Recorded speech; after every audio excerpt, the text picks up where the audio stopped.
Mengalami bullying tentu bukan pengalaman yang mengenakan buat siapapun.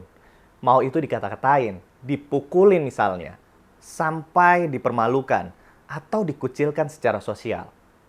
Mau itu secara langsung atau online, biasanya ini berdampak negatif dan ada kemungkinan juga ini bakal jadi kenangan buruk buat korban yang dibully. Meski udah dari zaman dulu ya, sebenarnya kampanye anti-bullying ini didengungkan di mana-mana. Nggak boleh ada perundungan, nggak boleh ada bullying. Tapi masih aja, bullying ini dialami oleh banyak orang di seluruh dunia. Atau bahkan ini juga dialami oleh kamu di tempat kerja? Yuk, kita coba cari jawabannya bersama di Point of MMI kali ini. Nah, buat kamu korban bullying, mungkin pernah bertanya-tanya nih, kok ada ya orang segitu teganya ngebully orang lain? Kok bisa ya dia sampai hati ngebully gue gitu? Well, video ini bakal ngejawab kenapa ya ada orang yang bisa ngebully orang lain dari perspektif psikologi sosial. So, kamu tonton videonya sampai habis supaya kamu tahu jawaban lengkapnya. Nah, apa sih sebenarnya faktor utama dari perilaku bullying ini? Well, sampai sekarang pun para ahli masih berdebat, belum nemu biang kerok utama dari fenomena ini. Karena ya siapapun bisa jadi pelaku dan jadi korban.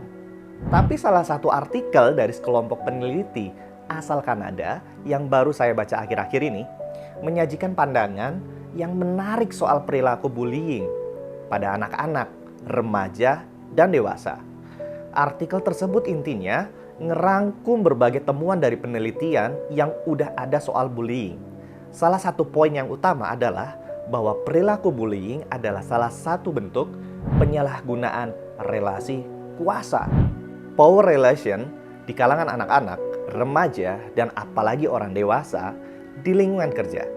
Nah, maksudnya apa tuh relasi kuasa atau power relation? Well, sebenarnya relasi kuasa ini adalah suatu hubungan di mana satu pihak punya kuasa atau power terhadap pihak lain yang mana bikin pihak yang powernya kurang atau lebih rendah ini mau melakukan keinginan si pemilik power yang tadi. Menurut artikel yang tadi, mereka yang melakukan bullying biasanya adalah orang-orang yang punya power kuat di lingkungan mereka. Baik itu yang punya fisik gede, lebih atletis, lebih populer, atau lebih menarik secara fisik. Dan lebih disukai sama teman-teman yang lain di lingkungan mereka. Mau itu dikatakan cemen sama temennya atau dikeluarin dari geng, misalnya di tempat kerja. Terutama kalau si pembuli ini berteman juga sama si tukang bully. Ya udah, perilaku bullying bakal terulang dan terulang lagi. Karena apa? Karena mendatangkan reward dan gak ada punishment di baliknya. Selain itu, perilaku ini juga bisa dibentuk dari mengamati hasil yang didapat dari orang lain. Dari ngelakuin bullying ini atau kayak kita belajar dari orang yang ngebully. Oh, ternyata kayak gitu ya ngebully. Terus kita ngelakuin. Nah, ini kalau di bahasa psikologi ini disebut sebagai social learning. Bullying tuh bisa ngehasilin dampak negatif buat kamu atau buat pelaku, itu juga bisa jadi negatif. Salah satunya adalah gini. Bisa jadi orang tuh punya self-perception atau cara pandang terhadap diri yang buruk. Jadi, mereka tuh biasanya memaknai diri mereka kenapa mereka dibully. Karena mereka emang seburuk itu dan memang pantas untuk dibully. Jadi kayak self-worth-nya rendah banget. Nah, dari sana bisa aja berkembang perasaan-perasaan minder dan insecure sama diri sendiri. Nah, setelah mereka tumbuh dewasa. Kalau kamu sering ngalamin minder atau insecure, berarti mungkin kamu berada di situasi pernah mendapat bullying di sekitar kamu. Saya sih nyaranin kamu untuk, ayo deh kita mulai untuk meminimalisir menyalahkan diri kita sendiri. Kita udah ngebahas kalau perilaku bullying itu, ya memang mungkin bukan salah kamu. Kamu bukan dibully karena memang kamu jelek atau pantas dibully, tapi mungkin bisa jadi karena faktor lain, seperti relasi kuasa atau kuasa relasi, ya. Tapi memang nggak mudah buat dealing sama pengalaman buruk semacam ini. Apalagi kalau bekasnya masih ada sampai sekarang dan bikin kamu jadi pribadi yang selalu minder dan insecure.